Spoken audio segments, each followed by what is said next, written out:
ela prega para o homem e ela mostra de forma exuberante a existência de Deus. Deus deixou pistas para que o homem pudesse achá-lo. E ali na floresta amazônica, se ela pudesse falar, eu acredito que ela berraria: Deus existe. Amém? Ali a gente vê a grandiosidade de Deus, e um Deus que merece a nossa honra, o nosso louvor e a nossa adoração. E existem diversas maneiras de podermos adorar a Deus. Adoramos a Deus com o nosso comportamento, através de uma vida ética que glorifica o seu nome, através das nossas atitudes, do nosso amor ao próximo. Adoramos a Deus também na igreja, quando vivemos em comunhão com o nosso irmão, ou quando levantamos as mãos num louvor abençoado que tivemos há pouco, no louvor congregacional, no louvor individual, na sua glorificação, no seu dia a dia. Mas hoje eu gostaria de falar sobre adoração a Deus de uma outra forma. Gostaria de falar que a gente deve adorar a Deus e honrá-lo através das finanças. Eu não combinei aí com o homem de Deus, mas ele falou muito sobre honrarmos ao Senhor, e essa seja uma expressão de generosidade da igreja por aquilo que a gente já é. Amém? Você é uma pessoa abençoada, e você deve começar a se ver assim, não é, pastor? Então, se eu peguei um spoiler bem aqui, eu preparei um slide, e graças aqui ao mágico ali, a gente conseguiu, mágico não, né? Poderoso, ungido por Deus, mas de forma milagrosa ele conseguiu colocar aí o slide para nós. E ele é um homem que não parou diante dos desafios, e que você seja assim na sua vida, que você jamais venha parar diante das adversidades. Estamos aqui com o slide, amém? Quem glorifica a Deus pela vida do varão ali? Amém, Deus é bom. E nós vamos então nos mover através dos slides. Eu creio que vai ser uma manhã muito abençoada. Todos estão conseguindo ver aí? Bem, pronto. Ali está escrito: honrando a Deus com as nossas finanças. Existe honra nas primícias. Então pode passar o próximo slide, meu irmão, por gentileza. Vamos para o nosso texto base. Pode colocar, pode passar aí. O texto base de hoje diz, Provérbios 3, do 9 ao 10. Quem conhece esse texto aí? Provérbios capítulo 3, do 9 ao 10, diz assim: honra o Senhor com os teus bens e com as primícias de toda a tua renda, e se encherão fartamente os teus celeiros, e transbordarão de vinho os teus lagares. Esse texto é um texto muito conhecido. Honra o Senhor com os teus bens e com as primícias de toda a tua renda, e se fartarão os teus celeiros, e transbordarão de vinho os teus lagares. Eu gostaria agora de dissecar algumas palavras, para que nós pudéssemos ter um entendimento mais profundo desse texto. Amém? Então, pode passar o primeiro slide. Vamos definir, então, a palavra honra. Pode passar na barra de espaço. Vamos definir, pode passar, a palavra honra. A primeira definição: honra significa mostrar o quê? Consideração especial. Diga, consideração especial. Eu acredito que existe uma bênção na repetição. Quando a gente repete aquela informação, ela começa a ficar, não é? Então vamos repetir. Então, uma das definições de honra é mostrar consideração o quê? Especial. Segunda definição, por gentileza, pode passar. Tratar com distinção. Saber separar as coisas. Amém? Tratar com distinção. Terceira definição de honra. Pode passar o próximo. Tratar como uma joia de grande valor. Pode passar o próximo slide. Pronto. Aqui está uma figura bem conhecida. Sei que muitos aqui já pegaram na mão um diamante desses aí. Olha só. Aqui é um diamante. Tá certo? Então, um diamante de 5 milhões de dólares. E aqui eu quero fazer aqui algumas perguntas, alguma interação com você. Vamos supor que você tem um diamante de 5 milhões de dólares. E eu quero perguntar para os irmãos, se os irmãos pegariam esse diamante e deixariam para o gato brincar com ele no quintal. Quantos deixariam isso acontecer? Não? Não. Você pegaria esse diamante e daria na mão do seu filho de 2 anos, para ele ficar tacando na parede, jogando pelo chão, fazendo como se fosse bola de gude? Não deixaria não? Por quê? Porque você tem uma consideração especial. Você trata com distinção. E você trata como uma joia de grande valor. Você deixaria um diamante desse na gaveta de talheres?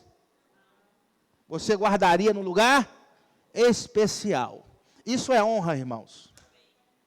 Isso é você tratar algo ou alguém como algo de grande valor, especial. É aquela visita que vai na sua casa e você pega aquele jogo de talheres de prata, que você deveria estar honrando os da sua casa. Tem gente, não, quando chegar o presidente da república aqui, eu tiro o jogo de talher, e o presidente nunca vai lá e fica guardado. E os da sua casa, você não honra. Veja como Deus, nessa manhã, Ele começa a te falar sobre honra. Honre os da sua casa, seu marido, sua esposa, seus filhos. Beije, abrace, porque você está tendo a oportunidade de conviver com eles. Mas, como o tema é honrar ao Senhor, eu quero que você transfira isso para a questão do seu dízimo e da sua oferta. Como você deve tratar com distinção, tratar como especial, como uma joia de grande valor. Ter consideração especial pelo Senhor. Um Deus tão grandioso que te fez, dentre tantas pessoas que poderiam ter nascido nesse mundo, e Deus colocou você no mundo. Para que você pudesse expressar, através dos seus lábios, das suas atitudes, o tamanho da glória dEle. Amém, irmãos? Pronto, é tratar com distinção de forma especial. Eu creio que eu já tenho a sua atenção, pelo jeito. Eu percebo que eu consegui chamar a sua atenção. Então, vamos continuar, então, o nosso estudo nessa manhã. Pode passar o próximo slide, por gentileza. Aqui, não sei se está dando para você ver, essa mulher é a viúva de Sarepta, a Sarepta de Sidom. Já já eu estarei falando sobre ela, mas antes eu queria aprofundar um pouco essa questão da honra, contando o testemunho de John Bevere, ou John Bevere, não é?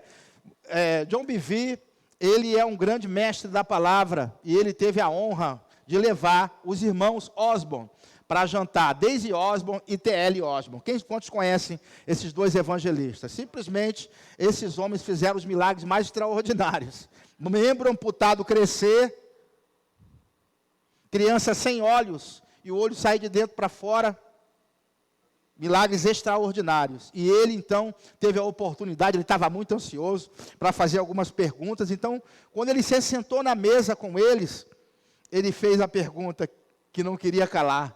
Ele disse assim: por que na África acontecem milagres extraordinários? Eu sei que Deus faz milagres em todos os lugares do mundo, mas na África a coisa é muito mais extraordinária. Por quê? Perguntou para os Osborne. E o T.L. Osborne respondeu para ele assim: é porque lá na África, quando nós chegamos naquele país, parece que nós somos reis. Eles nos tratam como reis. Eles querem levar as nossas bagagens, eles querem lavar as nossas mãos. Eu posso lavar minha própria mão, ele dizendo, mas eles querem lavar as nossas mãos, eles querem nos servir. Eles nos tratam com muita honra. Então veja bem que existe algo de importante, de especial na honra. Existem coisas que só vão acontecer na sua vida mediante a honra, uma expressão de honra. E ele conta nesse livro, o livro, se você quiser adquirir, é o livro A Recompensa da Honra. Eu creio que deva ter até na livraria aqui da igreja. A Recompensa da Honra. É um livro fantástico. E ele vai falar de uma oportunidade em que ele estava num determinado presídio. E o culto era dentro do presídio. Tinha mais ou menos ali de 100 a 200 presos naquele lugar. A glória estava grande. Pensa na unção no lugar. Pense num culto onde a unção está tão forte, mas tão forte, que dá para você cortar com a faca o pedaço e levar para casa. Uma unção tangível no ambiente, uma coisa sobrenatural. A unção estava tão grande que um dos homens da delegação dele disse: se essa igreja fosse perto da minha casa, eu ia congregar aqui. Tamanha glória no ambiente, enorme glória. E uma das pessoas que era o dirigente, que era um presidiário, era o dirigente local, aquele homem, ele tocava o teclado, não estava tocando normal não, sorriso de orelha a orelha, uma alegria enorme, daquele homem, está ali tocando o teclado, reconhecendo a glória de Deus, e a oportunidade de estar diante de um grande homem de Deus, havia ali todos os elementos de honra envolvidos, e o John Bevere pensando com ele falou, rapaz, daqui a 2 horas, nós estaremos em outra reunião, em outro lugar, se aqui está desse jeito, com a glória desse tamanho, quando a gente for para lá, vai estourar a tampa da chaleira, ele pensando, vai ser poderoso, se aqui está assim, imagine, daqui a 2 horas na outra reunião, pronto, e o culto rolando, dali a pouco o John Bevere, ele tem uma revelação, uma palavra de sabedoria. Palavra de sabedoria é um dom, um dos 9 dons do Espírito que revela o futuro. E quando ele olha para aquele homem que está tocando o teclado, Deus traz essa revelação e ele chega lá e diz assim, homem de Deus, Deus está me dizendo que daqui a alguns anos você vai estar para fora desses muros. Você vai ser liberado, você vai sair daqui e você vai estar pregando em todos os estados americanos. E aquele homem que estava feliz, ficou mais feliz ainda. Ele celebrou, ele se alegrou com aquilo. Terminou aquela reunião. John Bevere, então, foi para o outro culto, e ele tinha expectativa que seria um culto extraordinário. E quando chegou naquele lugar, as pessoas estavam olhando para ele, julgando a aparência dele, julgando ele, dizendo, esse cara vai falar sobre esse assunto de novo. As pessoas estavam indiferentes, não prestaram atenção na mensagem, e assim, não havia uma glória naquele lugar, porque não havia honra no ambiente. E ele ficou decepcionado. E ele entendeu muito bem que a temperatura do culto, irmãos, ela vai ser medida de acordo com a tua expectativa em Deus. Se você vem para a igreja distraído, sem nenhuma concentração em dar nada para Deus, se você não tem dinheiro para dar a Deus, dê a sua glória, a sua honra, a sua postura, a sua reverência. Esteja consciente de que Deus, Ele vai se mover no ambiente e vai te alcançar. A indiferença, você pensar nas coisas lá fora enquanto está aqui dentro, é um desperdício de tempo. Porque creio que se você veio aqui de corpo presente, você quer estar aqui. Mantenha sua alma no ambiente, seu espírito no ambiente. Porque você não é só o corpo, você é espírito, alma e corpo. E você deve manter essa sinergia com o teu Deus. Ficar distraído não vai te adiantar. E a gente vê essa diferença. Bom, de certa forma o tempo se passou. E ele estava numa conferência, o John Bevere, daqui a pouco alguém bate nas costas dele. Quando ele olha, era quem?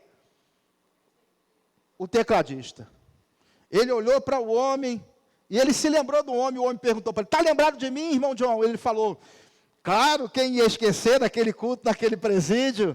Ele falou, John Bevere, Deus fez coisas grandiosas. Lembra do que você me falou? Eu tenho a fita gravada, é a fita, antigamente, né? Cassete, eu tenho gravado a fita. Na hora que você me entregou aquela mensagem da parte do Senhor. O que você não sabia é que eu tinha 3 prisões perpétuas. Tanta manobra jurídica, o Senhor levantou advogados, convenceu os juízes, não dá tempo de eu te explicar tudo como aconteceu. Eu sei que eu já estou pregando, fora daqueles muros, viajando por todos os Estados Unidos. Sabe por quê, irmãos? Não há portas fechadas, aonde há honra.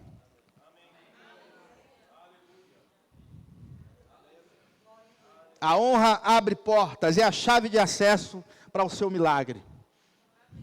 Considere o que eu te digo. Honre seu pai, honre sua mãe, honre o pastor local. Honre a igreja, honre o Senhor, onde quer que você venha aí. E o Senhor vai abrir portas extraordinárias para você.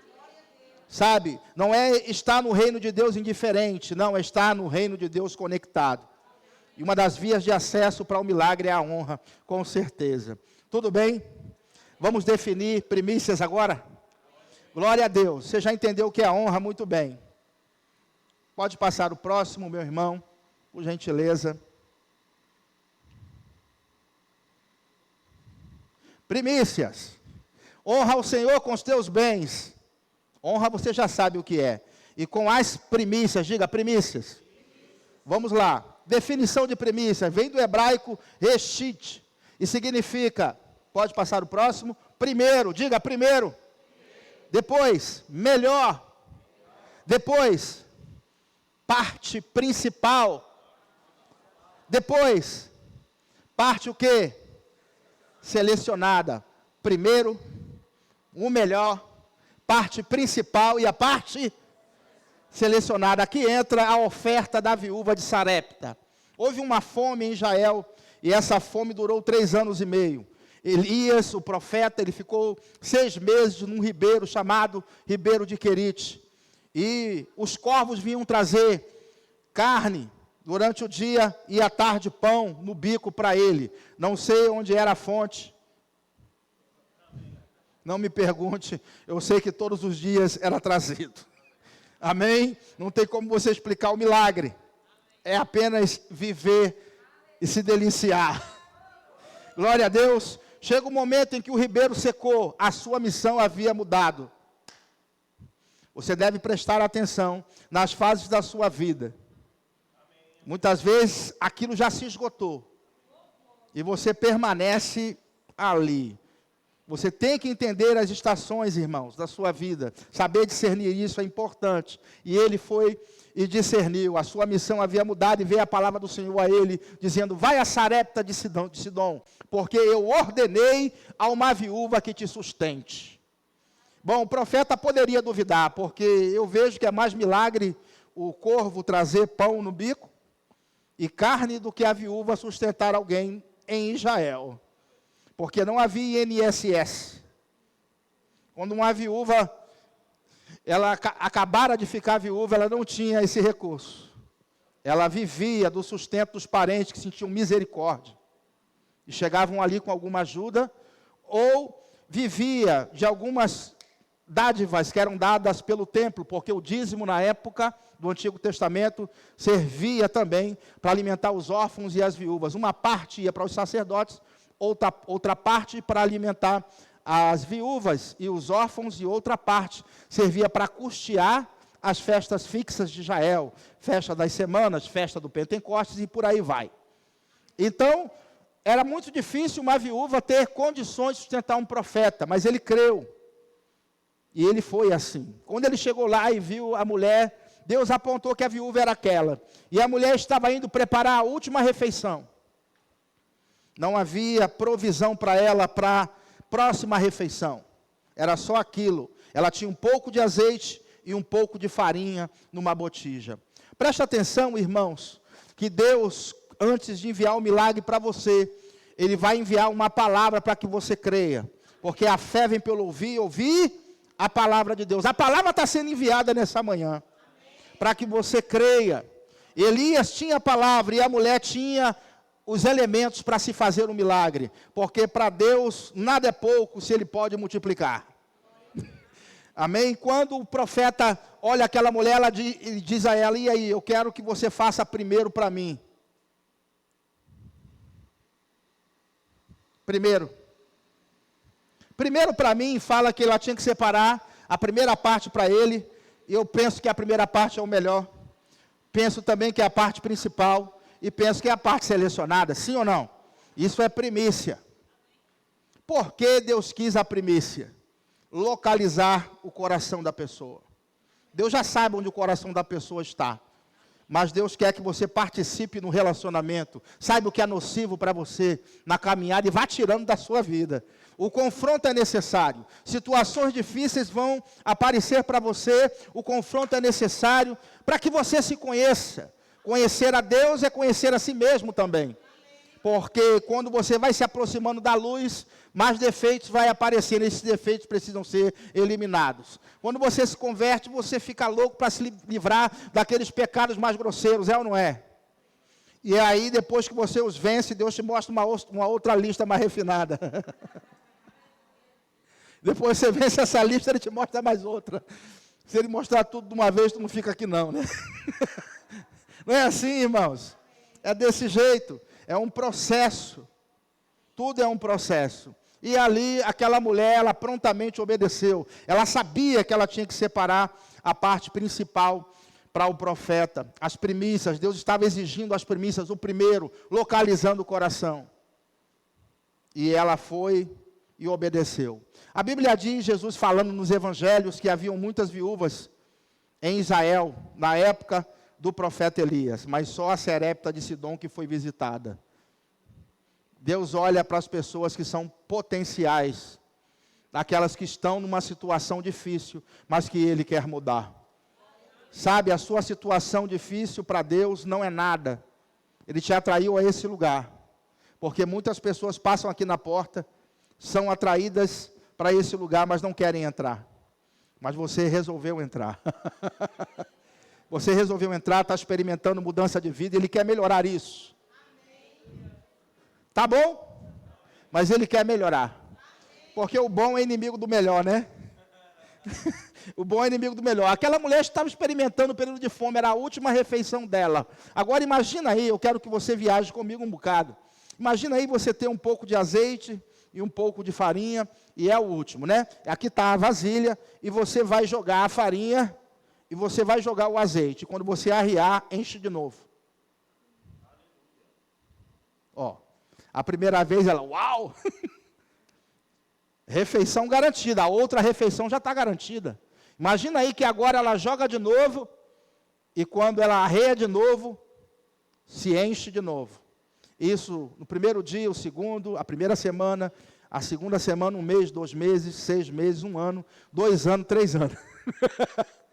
Multiplicação. Porque ela seguiu um princípio.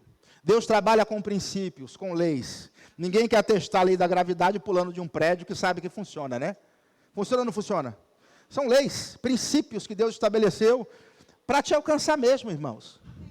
É para te alcançar. A sua fé, ela precisa ser exercitada. E muitas vezes Deus pede algo a mais a você. Quer trabalhar nisso. Ele não quer o seu dinheiro, não precisa. A oferta, ela tem alguns elementos que vai trazer para você, dízimo, vai trazer para você algumas libertações. E você precisa se mover nessa direção. Você ficar seguro no seu lugar, você está sendo abençoado. Mas se você zarpar com Ele, você vai chegar num lugar que é muito mais amplo, muito melhor do que esse que você está. Saia da zona de conforto e vá buscar coisas maiores. Amém, irmãos? Zona de conforto nunca é bom. Vamos avançar aqui. Tá bom, eu vou falar. Tem um livro chamado Quem Mexeu no Meu Queijo. Eu não ia falar não, mas houve aqui uma testificação. Quem já leu esse livro, Quem Mexeu no Meu Queijo? Excelente, não é? Conta a história de 2 ratos e 2 homenzinhos. Eles estão dentro de um armazém enorme. É um armazém de queijo. E os 2 ratos, por terem um faro e não ter a mente para atrapalhar, simplesmente seguir o faro das coisas, chegavam mais rápido nos depósitos. Primeiro depósito de queijo que eles chegaram, havia uma quantidade de queijo grande. Os ratos chegaram lá primeiro, os homenzinhos, ainda com seus raciocínios, chegaram bem depois. E ali, olha, que coisa boa, que grande quantidade de queijo tem aqui. E ficaram ali comendo. Os 2 ratos, com o passar do tempo, saíram e foram para outro lugar. E eles começaram a pensar, para onde que eles foram? Onde eles estão agora? Começaram os homens a raciocinar. Será que existem aqui outros depósitos de queijo melhores que esse? E eles ainda com o pensamento. Porque o nosso raciocínio, tentar entender as coisas espirituais, irmãos, é loucura, viu? A gente é louco mesmo, o crente é louco. Tá certo? Então, enquanto você está raciocinando se vai ou não tomar a decisão, muitas vezes a oportunidade passa. Aqueles 2 ratos andaram e encontraram um depósito de queijo infinitamente maior, com queijo infinitamente melhores. E os 2 ratos lá, e os 2 homenzinhos conversando. Aonde será que eles estão? Ó, raciocinando muito. Onde será que eles estão agora? Será que eles estão desfrutando de coisa boa? Será que eles acharam outro depósito de queijo? Tudo não será. E não experimenta nada, tá vendo? Aí fica no mesmo lugar. Aí um falou assim, vou atrás deles. Falou, não vai não, rapaz. Aqui tá bom. Tá vendo? Aqui tá bom, aqui tá legal. E permaneceram ali. Durante um certo tempo, depois um dos homenzinhos falou, você quer ficar aí, rapaz? Você fica. E foi-se embora. Foi andando em busca daquilo que era incerto, mas que era a coisa certa a se fazer. Ele achou os outros 2 ratos. E quando ele viu o tamanho do depósito, a qualidade do queijo, ele disse, foi ótimo eu ter saído de lá. E o outro homenzinho morreu lá. Na mesma situação. Mostrando que vale a pena sair da zona de conforto e buscar coisas maiores e melhores para a sua família. Tudo bem, gente? Vale muito a pena. Vamos continuar aqui. Vamos agora olhar uma linha do tempo e ver aqui. Pastor, eu tenho quanto tempo? Eu já me perdi aqui, viu? Não sei nem que hora que eu comecei.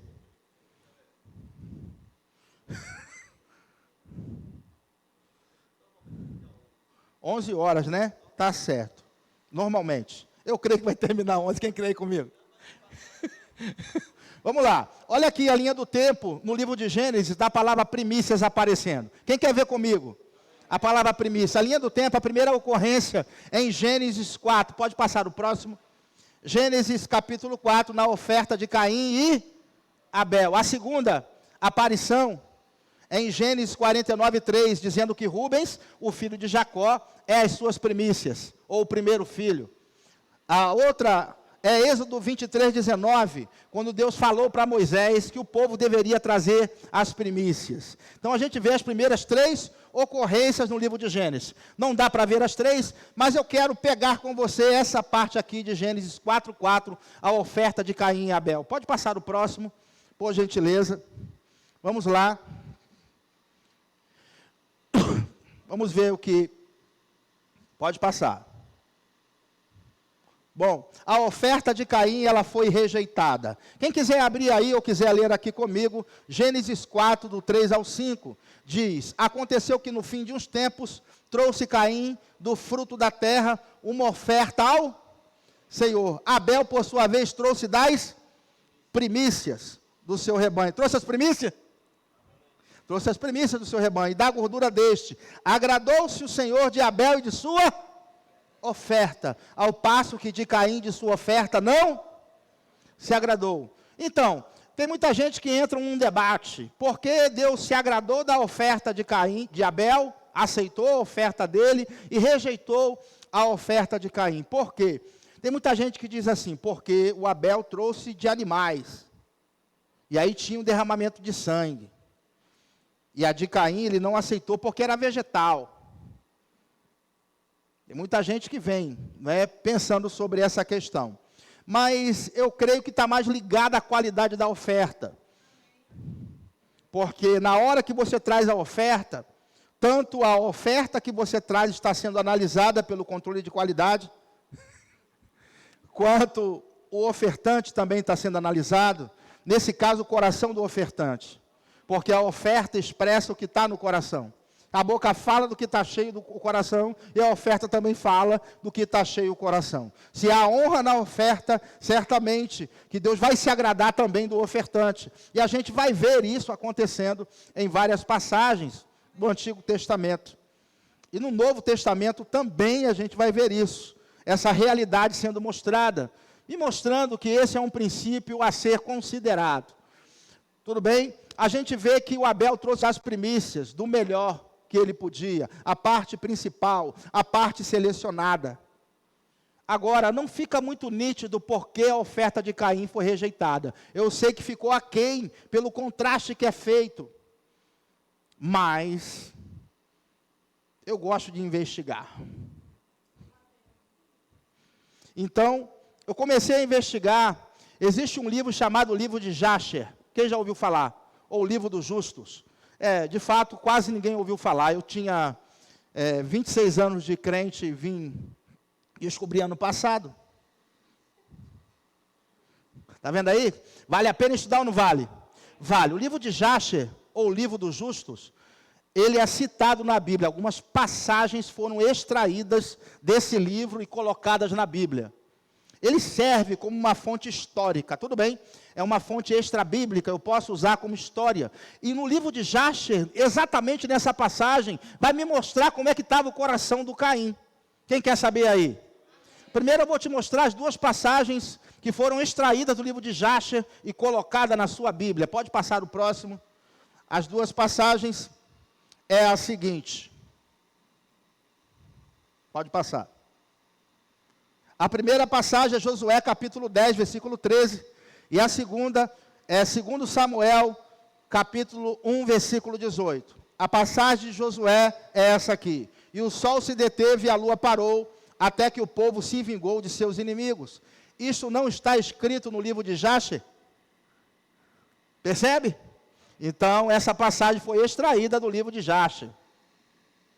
Depois, o segundo livro de Samuel, capítulo 1, versículo 18. Dizendo ele que ensinasse aos filhos de Judá o uso do arco. Eis que está escrito no livro de quê? De quem? De Jasher. Então, esse livro de Jasher, algumas passagens bíblicas foram extraídas dele. Então, nesse texto, que fala da oferta de Caim e Abel, no livro de Jasher, no capítulo 1, a partir do versículo 15, a gente vai ter uma noção. Pode passar o próximo, por favor, meu irmão? Ali. E ao fim de alguns anos, o livro de Jasher. Ambos trouxeram uma oferta ao Senhor, e aproximando o Senhor a Caim, viu Caim que trouxera do fruto da terra, e Abel trouxe do sacrifício dos melhores primogênitos do seu rebanho. E Deus atentou a Abel e sua oferta, e um fogo desceu do Senhor do céu e a consumiu. Aí, olha de Caim, e de Caim e sua oferta o Senhor não se agradou. Ele não atentou para ela, pois ele tinha trazido do fruto que? Inferior da terra. Fruto inferior da terra diante do Senhor. E Caim invejava o seu irmão Abel por conta disso, e ele procurava um pretexto para matá-lo. Veja que o texto diz que o Abel trouxe do melhor do rebanho, da gordura deste, parte principal, a parte melhor, a parte selecionada, tratou com distinção, fez tudo aquilo que a gente já estudou até aqui. E aí caiu o fogo do céu, a aceitação aconteceu, o Senhor aceitou. E a de Caim, ele não aceitou, porque ele trouxe do fruto inferior da terra. E eu pensei, o que é o fruto inferior da terra? Tem um agrônomo conhecido meu, lá de Mossoró, ele planta melão, melancia, e ele contou para nós algo interessante. Ele disse, uma vez eu experimentei o melão que ele trouxe, fomos fazer um batismo lá, quando a gente chegou lá, tinha um melão lá na casa, e ele falou, come aí desse melão aí. Aí comeu eu e o pastor Jaelson, a gente cortou o melão e a gente comeu. Eu nunca comi um melão tão doce. Sinceramente, na minha vida, na minha existência, eu nunca tinha comido um melão tão doce, e eu falei, rapaz, que melão doce. Aí ele falou, os melhores melões, as melhores melancias a gente exporta lá para fora. E a ponta de rama, o que é a ponta de rama? Os frutos finais, porque os primeiros frutos são mais doces, são mais bonitos e são melhores. Isso ele manda lá para fora. Veja bem. E os piores ficam por aqui. É a ponta de rama, é aquele fruto que não cresceu muito, tem nutriente, tem, mas são os frutos mirrados, não são frutos bem desenvolvidos, fica por aqui. Então foi esse, ponta de rama, ou fruto inferior da terra, que o Caim trouxe para o Senhor. Era a parte principal?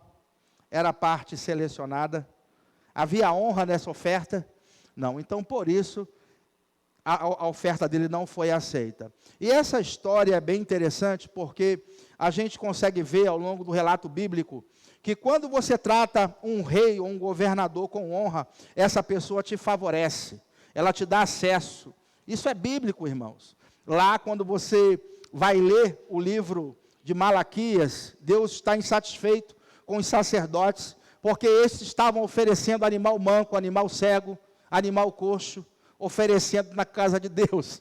Os sacerdotes estavam assim, oferecendo o pior que eles podiam. Automaticamente o povo é como é o sacerdote. Então, a gente percebe no texto que a gente vai ler agora, que Deus ele começa a chamar a atenção deles, e fala no final assim, porventura, se você apresentar esse animal coxo, manco, cego, para um governador terreno, será ele favorável para você? Então observe que a oferta, ela traz favores, Se traz favor diante do homem, imagine diante de Deus. Vamos ver isso? Por favor, irmão, pode passar bastante, porque eu já dei uma resumida aqui boa. Pode passar. Já falei tudo isso. Pronto. Esse texto aqui, Malaquias 1, do 6 ao 8, ele diz: o filho honra o pai e o servo ao seu senhor. Se eu sou o pai, onde está a minha honra? E se eu sou o seu senhor, onde está o respeito para comigo? Diz o Senhor dos Exércitos. A vós outros, ó sacerdotes, que desprezais o meu nome, vós dizeis: em que desprezamos o teu nome? Ofereceis sobre o meu altar pão imundo, e ainda perguntais: em que te havemos profanado? Nisto que pensais: a mesa do Senhor é desprezível. Quando trazeis animal cego para o sacrificardes, não é isso mal? E quando trazeis o coxo ou o enfermo, não é isso mal? Ora, apresenta ao teu governador, acaso terá ele agrado de ti, te será favorável? Aí ele diz o Senhor dos Exércitos: existem áreas que só podem ser atingidas através de uma semente de honra. Com certeza. Quando eu cheguei no Nordeste, mais ou menos ali no ano de 2009, 5 de janeiro de 2009, um período de bênção na minha vida muito grande. Comecei a experimentar uma prosperidade que eu nunca havia experimentado antes. Naquele ano eu resolvi dar 20% ao Senhor. Não estou dizendo para você fazer isso não, tá certo? Foi algo que eu senti de fazer, honrar a Deus com isso. Quando foi mais ou menos ali para outubro, eu estava vendo uma reprise, um programa do pastor Silas Malafaia. Veja que a palavra de Deus é mais atual do que o jornal que vai sair daqui a 10 anos, viu? Eu estava assistindo uma reprise e aquilo foi importante para mim. Uma reprise de um programa do pastor Silas. Ele tinha trazido o homem de Deus, pastor Morris Cerulo. E Morris Cerulo estava ministrando a palavra. E ali ele disse assim: estamos no ano de 2009. 9 simboliza mudança. Se você crê que pode entrar o ano de 2010 com mudanças significativas na sua vida, quero te dizer que se você se mover numa oferta X, e era uma oferta daquelas, viu, irmão? Se você se mover numa oferta X, creio que Deus vai liberar algumas áreas que estão travadas na sua vida. Você tem tentado resolver isso, mas se você se mover em fé, isso vai acontecer. É uma questão de fé, de crença. Muitas pessoas ouviram a mesma ministração, não creram da mesma forma. Eu peguei aquela palavra e falei: olha, Adriana, liga para lá que a gente vai mandar essa oferta para eles. Era uma oferta significativa, viu, irmãos? Eu peguei e mandei aquela oferta. O que aconteceu? Quando foi no final do ano, em dezembro, eu fui para o Rio de Janeiro de férias. Nós tínhamos recebido alguns imóveis de herança. Nós já tínhamos tentado 10 anos resolver aquilo. 10 anos. Diga, 10 anos. Já tinha 10 anos, pastor Rubeno, tentado resolver, na nossa força, tentando resolver. O juiz já tinha dado a sentença, o inventário tinha terminado, divide por 4 e sair. E sem conseguir resolver aquilo, de maneira nenhuma. Pois é, irmãos. O homem de Deus disse que antes que o ano terminasse, a coisa ia acontecer, está certo. Dia 30 de dezembro, estávamos todos nós, recebi uma ligação: vem aqui, que a gente quer conversar. Pronto, 30 de dezembro, estava todo mundo sentado no cartório, dividindo tudo certinho. Veja bem, uma oferta que eu me movi a dar em honra, segui a direção divina, e aquilo para mim foi um destravar grande em uma área que eu já vinha lutando. Quanto tempo? 10 anos. Uma oferta, irmãos, movida em honra, direcionada, ela pode resolver coisas na sua vida. Lá no porão, que está cheio de teia de aranha, o Senhor fazer suscitar isso, te dar causa na justiça, te dar ganho de causa. Ele pode fazer isso por você. Sabe quantas vezes mais eu recebi, só para edificar a sua fé? 166 vezes mais. É bênção, viu, irmão? É bênção, viu? É bênção. Eu creio que Deus está falando com você nessa manhã, porque o pastor Rubeno, ele tocou nesse assunto. Ele disse: se você continua fazendo aquilo que é comum, faça algo diferente. E Deus, desde o início do culto, Ele está falando para você fazer algo diferente, se mover em fé. Você precisa sair do lugar. E você deve se mover então no mundo espiritual primeiro. É um ato, é uma atitude, é um posicionamento. Tudo bem? Vamos avançar o próximo slide. Eu não vou ler ele. A gente já vai passar para o outro, para o último, né? Não devo abusar. Tá certo? Pode passar, meu irmão. Por gentileza. Vamos para a última série de slides aí. Uma semente em comum cria uma colheita incomum. Veja, uma semente em comum, que não é comum você plantar, ela vai trazer para você uma colheita. A gente passa pelo texto que diz: o que semeia pouco, pouco também. E o que semeia com fartura, com fartura. A gente passa por esse texto e não presta atenção no ouro que ele tem. Ele está querendo dizer o seguinte: semeia pouco, a justiça vai te encontrar aí. Porque Deus é justo. Semeia pouco, colhe pouco. Semeia muito, colhe, é justo. Jeová Tsidkenu, Senhor, justiça nossa. Ele é justo, ele não pode te fazer colher muito. Porque seria injusto com aquele que está plantando muito. Tu acha justo? Pronto. Se você não acha justo, busca a justiça verdadeira dentro de você. E se mova a fazer algo diferente. O dízimo, qual a diferença do dízimo para a oferta? O dízimo já está estabelecido, é 10%, não é um favor, ele já pertence a Deus, Deus poderia ficar com os 100, mas ele falou: vou dar 90 para o meu servo. Olha a bondade do Senhor aí. E se ele for fiel, me devolver os 10, é mordomia isso. Deus te confiou 90. Ele falou: se ele for fiel, devolvendo para mim, olha, é dele. É dele. Não pense que é seu não, viu? Você entrega a ele em obediência ao que está escrito. Você faz isso de coração. Aí certamente que ele vai aumentando a tua sementeira também. Dízimo está estabelecido a 10%. E a oferta é o quê? Você estabelece. A oferta é a expressão de generosidade sua, de alegria. Dízimo é bom dar, mas eu creio que o destravar mesmo está nas ofertas, irmãos. Tu vê milagre, viu? Você começa a ver isso porque são expressões contínuas de honra. E você vai ver como isso funciona na Bíblia e na sua vida. A Bíblia é viva. Vamos ver isso aqui, funcionando em alguns textos, por favor. Vamos ver a oferta da rainha de Sabá. Pode passar, meu irmão. Deu ela ao rei 120 talentos de ouro. E muitíssimas o quê? Especiarias e pedras preciosas. Nunca mais, diga nunca mais. Olha só o que o texto está falando. Nunca mais veio especiarias em tanta abundância como a que a rainha de Sabá ofereceu ao rei Salomão.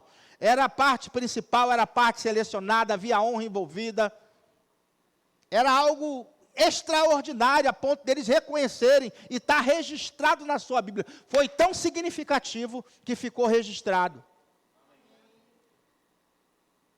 Deus já sabia que isso seria lido aqui em Caucaia, né? Nessa manhã, para te passar essa informação. Sabe, você pode ver as páginas da Bíblia como um livro comum, ou você pode tomar isso para a sua vida, e viver isso intensamente.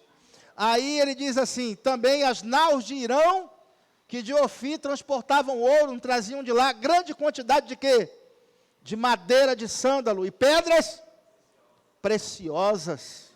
Desta madeira de sândalo fez o rei balaústres para a casa do Senhor. Veja que a oferta que ela trouxe fez com que o rei pegasse aquela madeira e botasse na casa de Deus. Olha o nível. E também para a casa dele. Veja o nível da oferta. E Salomão era excelente, viu? Vamos continuar? Ele diz, não, volta aí de novo. Como também harpas e alaúdes para os cantores. Tal madeira nunca, diga nunca, se havia trazido para ali. Veja, Nem se viu mais semelhante madeira até o dia de hoje. Nossa, que oferta que ela deu. Agora, pergunto para os irmãos, essa mulher saiu de mão vazia do reino de Salomão? Primeiro que ela ficou fora de si quando viu tudo que ele tinha, né? Agora, olha só o que ela recebeu. Passa o próximo aí, meu irmão. Por gentileza. Olha só, um rei favoreceu outra pessoa. O rei Salomão deu à rainha de Sabá tudo quanto ela desejou. O que ela desejou, ela teve. Tem coisa que o dinheiro não compra, viu? Tem coisa que só é personalizado. Glória a Deus. Tem coisa que é personalizado. Dinheiro não vai pagar. Não tem como. Ela desejou e ela teve. Isso é o que Deus quer fazer com você. Sabe, irmãos? Eita glória. Eu creio em milagres acontecendo aqui. Sabe, coisas que você nunca experimentou na sua vida, você vai estar experimentando. O texto também diz, afora tudo que lhe deu por sua generosidade, o quê? Real. Assim voltou e se foi para a sua terra com os seus servos.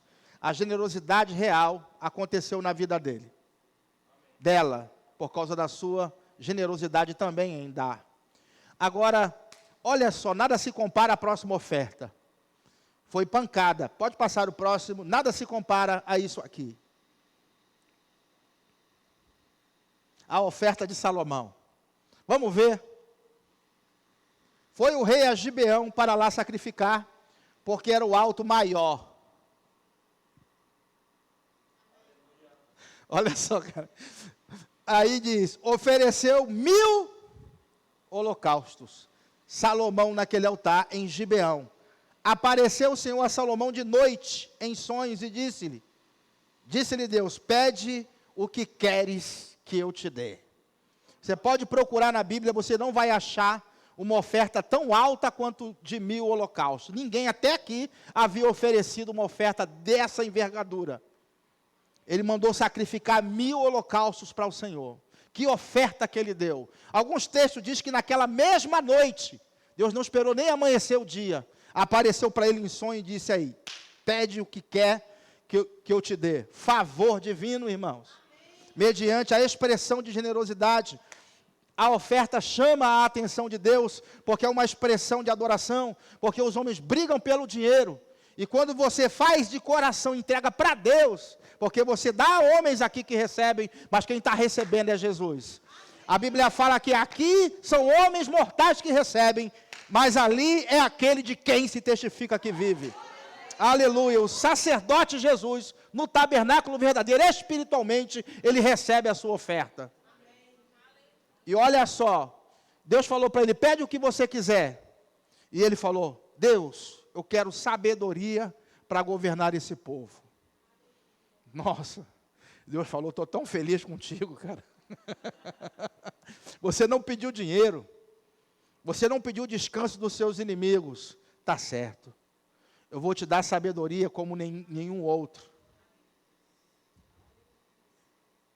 E outra, ninguém vai ser tão rico quanto você. Enquanto o sol se levantar e se pôr, ninguém vai ser tão rico quanto você.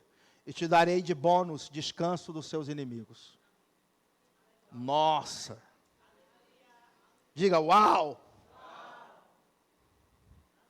Honra e generosidade. Vamos ver então agora na história os homens mais ricos que já... pelo menos dois, né? Vamos ver dois. Vamos ver um cara aí que era dono da Standard Oil, John D. Rockefeller. Vamos ver qual foi a fortuna de Rockefeller. Jeff Bezos, dono da Amazon, e hoje o Elon Musk esteve aqui no Brasil. Elon Musk é o homem mais rico agora. Mas ainda não chegou nem aos pés de Rockefeller, viu? Olha só a fortuna de Rockefeller. Cristão e dizimista. Rockefeller, pode passar. Esse homem, dono da Standard Oil, viveu na virada do século. Olha só a fortuna dele. 418 bilhões de dólares. Ainda ninguém bateu ele.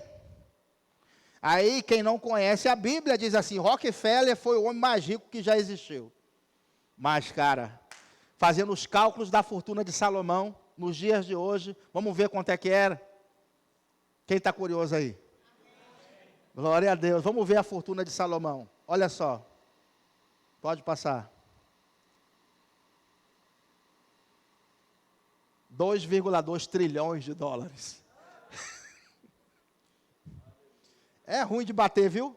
A Apple, que é uma empresa top das galáxias, foi a primeira empresa a bater $1 trilhão na bolsa, a valer $1 trilhão na bolsa. A primeira. Uma empresa, pessoa jurídica. Ó Salomão, 2,2 trilhões de dólares. Eu creio na palavra de Deus. Quem crê aí comigo? Amém. Estamos próximos da segunda vinda de Jesus. Eu creio que ninguém vai bater, não. Não vai bater porque a palavra de Deus não volta vazia. Ele disse que não ia ter, e até agora não teve ninguém tão rico quanto o Salomão. Vamos passar o próximo, porque eu quero tirar uma pulga que está de trás da sua orelha. Posso sentir a pulga atrás da sua orelha? Pode passar o próximo, por gentileza. A oferta só será aceita se for em grande quantidade? Deus só vai aceitar se for muito? Não. A oferta, ela deve ser significativa. Isso, a oferta tem que ser significativa para você. Não é o resto, mas ela tem que significar alguma coisa para você. R$10 para algumas pessoas pode ser muito dinheiro, dependendo da fase que ela esteja vivendo. E R$1 milhão pode ser um troco de um pão para uma pessoa, dependendo da fase que ela esteja vivendo. Entende? Então, você deve buscar o equilíbrio. Se a oferta é a parte principal, se é selecionada, se é significativa, se é importante, se aquela quantia vai honrar a Deus. É isso. A essência da oferta está no coração. Em localizar o coração. Vamos ver o controle de qualidade do céu avaliando as ofertas. Quem quer ver comigo aqui? A oferta da viúva. Vamos lá, passa o próximo aí. Jesus é o controle de qualidade, viu? É ele que recebe as ofertas hoje, é ele. E ele estava do lado do gasofilácio. Do lado, observando. Vamos ver.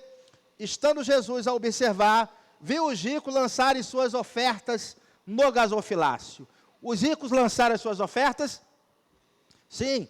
Viu também certa viúva pobre lançar 2 pequenas moedas e disse: verdadeiramente vos digo que essa viúva pobre deu mais do que todos. Olha, e diz assim: porque todos estes deram como oferta daquilo que lhes sobrava. Quem gosta de sobra aí, levanta a mão. Me amarro numa sobra. Quem é que gosta de sobra aí? E como é que a gente traz isso para a casa de Deus? Alguma coisa precisa mudar, viu? Aí ele fala assim: esta, porém, da sua pobreza deu tudo o que possuía, todo o seu. A oferta dela, quando bateu no gasofilácio, teve mais peso do que a grande quantidade de dinheiro que os outros colocavam. 50 centavos no dinheiro de hoje é o equivalente à oferta que essa viúva deu. 50 centavos, para muita gente, pode ser uma ninharia. Cai no chão, nem pega. É ou não é? Deixa aí. É, irmãos, a coisa é séria. O cara nem se abaixa, nem quer ter outra, não, deixa aí. Agora, dependendo da situação, quem já catou moedinha aí para comprar o pão? Revistou a saia. Já teve fase na minha vida, irmãos. Eu e minha mulher dentro de casa. E ali, ela procurando. Falei, vai ver dentro das suas saias, dos seus bolsos, porque tem uma fortuna lá. Ô mulher para esquecer dinheiro dentro da saia. Pastor, ela achou R$50. Pense numa festa. Duro igual um coco, né? A gente estava. Sabe, a oferta ela tem que ser significativa para você. E você é que vai avaliar isso. Então, houve uma época da nossa vida, eu estava pastoreando uma igreja lá no Rio, em Xerém. Eu estava sentado Aqui minha esposa, era uma sexta-feira, ela estava fazendo a oferta ali, o momento da oferta. A gente não tinha a revelação que a gente tinha hoje. E eu estava ali sentado e ela aqui. Aí ela, na hora, passou o envelope, eu peguei, eu tinha R$12. Quanto que eu tinha? Eu tinha muitos planos com aqueles R$12. Porque nos próximos 15 dias não ia chegar nada. Naturalmente falando. Então, passou a oferta, automaticamente eu fiz como todo mortal faria. Botei os R$2 dentro do envelope e fiquei com os 10 no bolso. E ali dentro veio uma nota assim, faz uma troca, bota os R$10 e fica com os 2. E o conflito começou. Aquele conflito interno, aquela coisa e você pensando no amanhã, como será, aquela situação que muitas vezes você passa quando está sob pressão. E ali, o Espírito Santo de Deus falando comigo, é melhor esses R$10 na minha mão que eu sei multiplicar. E ela se demorou, graças a Deus que ela se demorou na oferta, viu? O conflito foi grande, viu, irmão? Aí eu fui obediente, eu falei, vou obedecer. Peguei os R$2, botei no bolso e dei os R$10 de oferta. Eu saí daquele culto muito mal.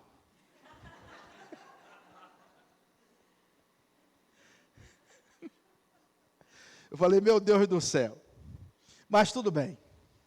Está entregue. Aí fui para casa, passei o sábado inteiro ali. Falei, meu pai, a semana, próximos 15 dias.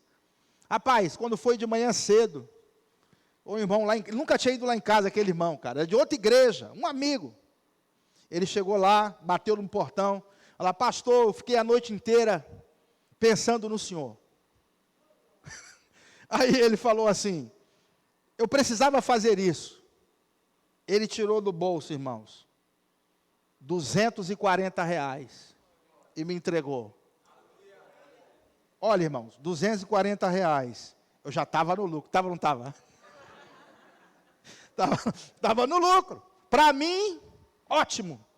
Quando foi na segunda-feira, o irmão me liga e fala, estava pensando em vocês dois. Me dê o número da conta que eu vou depositar uma oferta. Aí, chegou e depositou mais R$100. Faz quanto, irmãos? 34 vezes mais. Para mim, pastor, sinceramente, até ali estava ótimo. Mas a Bíblia fala que Deus faz infinitamente mais do que aquilo que pedimos ou segundo o seu poder que opera eficazmente. Quarta-feira eu ia para a reunião de oração, estou lá na reunião de oração, chega uma irmã, falou, pastor, aquela oração que nós fizemos aqui, eu consegui vender algo. Eu trouxe uma oferta para o senhor. E ela me deu mais R$300. Faz quanto, irmão? Ótimo, R$640, são 64 vezes mais. Meu dinheiro na mão de Deus, ele rendeu muito mais. E aqui vai o recado final. Se aquilo que você tem na sua mão não é o suficiente para você, isso talvez seja a sua semente. Não é para você comer a semente, é para você semear. Tudo bem, gente? Amo vocês demais. Bom demais retornar aqui, pastorzão. Glória a Deus. Mais tarde, nós estaremos juntos, uma ministração para trazer para vocês sobre a volta de Jesus, viu? Vamos falar sobre a segunda vinda de Cristo, os sinais da volta de Jesus. Tudo bem, é um assunto que a igreja precisa de esclarecimento. E eu creio que eu não posso sair daqui de Fortaleza sem deixar essa mensagem. Pastor, bom demais retornar aqui na sua igreja, rever o seu povo e saber, né, do seu progresso. Toda a tua fidelidade para com Deus, existe um memorial diante do Senhor. Sabe, pastor, existe uma renúncia muito forte da sua parte, e da parte de sua esposa e da sua família. Mas nós servimos a um Deus que também consegue renovar as forças dos seus servos. Sabe, sinta-se renovado por Deus, pastor. E saiba que tudo aquilo que está no teu coração para essa igreja e para esse povo vai se materializar. vai se manifestar. As suas orações lá de trás, desde o primeiro dia, desde antes do Senhor chegar aqui, certamente que são como ovos que irão eclodir no tempo certo. Eu vou ouvir falar muito dessa igreja ainda. Amém? Glória a Deus. Deus abençoe vocês, irmãos. Shalom. Aleluia. Eita glória. Aleluia. Deus é bom. Amém. Você se alegra? Amém. Aleluia. Olha aí, você já tem motivo para voltar à noite, né? Você que só vinha de manhã, agora vai ter duas ministrações. Acho que eu vou fazer assim agora também, ministrar duas palavras diferentes, que é para poder você vir de noite de novo. Aleluia. Glória a Deus. Mas que bênção, né, irmãos? Deus é bom. Nós gostaríamos de saber se tem alguém que não fez Jesus o Senhor da sua vida e quer entregar a sua vida para Jesus, quer fazer dele o Senhor e o dono da sua vida. Você está aqui, quer fazer esse compromisso com o Senhor, recebê-lo na sua vida, dê um sinal com a sua mão. Todos salvos? Glória a Deus. A primeira coisa que nós devemos dar ao Senhor não é dinheiro, é a nossa vida, né? Primeiro nós, depois as primícias outras. Aleluia. Tem alguém que quer nessa noite fazer, dessa manhã, estou de noite já, pensando no culto de Jesus voltando. Mas vai que Jesus volta. E se Jesus voltar, como você vai ficar? Como você vai ficar se Jesus voltar? Vai ficar bem? Não, irmão, nós vamos com ele. Ninguém vai ficar. Essa é mais velha do que eu. Essa é mais velha do que eu, ainda peguei gente ainda. Amém. Mas é porque o pastor falando, né? Tem um peso, né? Glória a Deus. Então,